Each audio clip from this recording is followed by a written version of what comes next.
A Vine on a House by Ambrose Bierce. About 3 miles from the little town of Norton in Missouri, on the road leading to Maysville, stands an old house that was last occupied by a family named Harding. Since 1886, no one has lived in it, nor is anyone likely to live in it again. Time and the disfavor of persons dwelling thereabout are converting it into a rather picturesque ruin.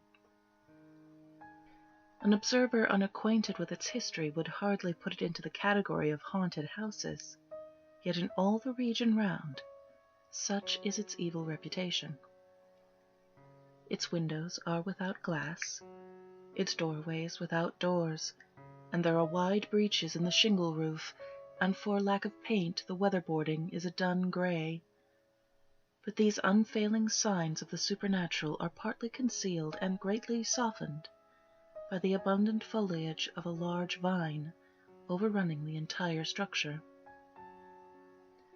This vine, of a species which no botanist has ever been able to name, has an important part in the history of the house. The Harding family consisted of Robert Harding, his wife Matilda, Miss Julia Went, who was her sister, and 2 young children. Robert Harding was a silent, cold-mannered man who made no friends in the neighborhood and apparently cared to make none. He was about 40 years old, frugal and industrious, and made a living from the little farm, which is now overgrown with brush and brambles. He and his sister-in-law were rather tabooed by their neighbors, who seemed to think that they were seen too frequently together. Not entirely their fault, for at these times they evidently did not challenge observation. The moral code of rural Missouri is stern and exacting. Mrs. Harding was a gentle, sad-eyed woman, lacking a left foot. At some time in 1884, it became known that she had gone to visit her mother in Iowa. That was what her husband said in reply to inquiries, and his manner of saying it did not encourage further questioning.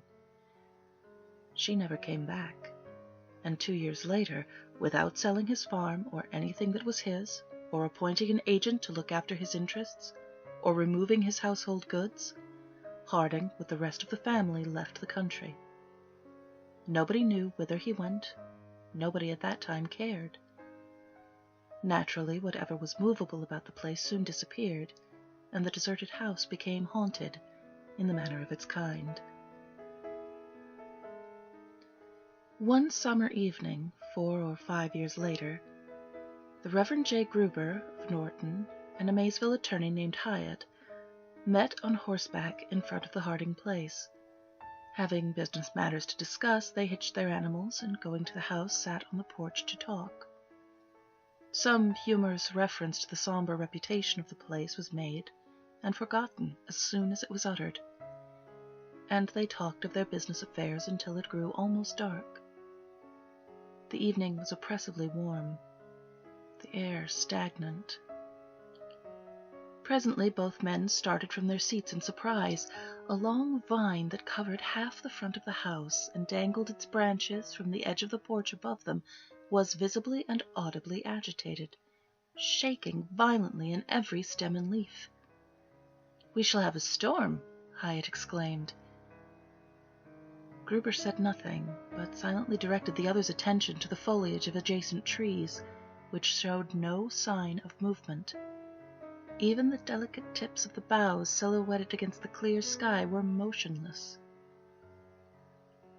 They hastily passed down the steps to what had been a lawn and looked upward at the vine, whose entire length was now visible. It continued in violent agitation, yet they could discern no disturbing cause. "Let us leave," said the minister. And leave they did. Forgetting that they had been traveling in opposite directions, they rode away together. They went to Norton, where they related their strange experience to several discreet friends. The next evening, at about the same hour, accompanied by 2 others whose names are not recalled, they were again on the porch of the Harding house, and again the mysterious phenomenon occurred. The vine was violently agitated while under the closest scrutiny from root to tip, nor did their combined strength applied to the trunk serve to still it. After an hour's observation, they retreated, no less wise, it is thought, than when they had come.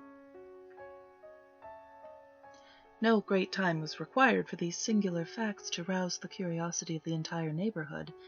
By day and by night crowds of persons assembled at the Harding house, seeking a sign. It does not appear they found it, yet so credible were the witnesses mentioned that none doubted the reality of the manifestations to which they testified.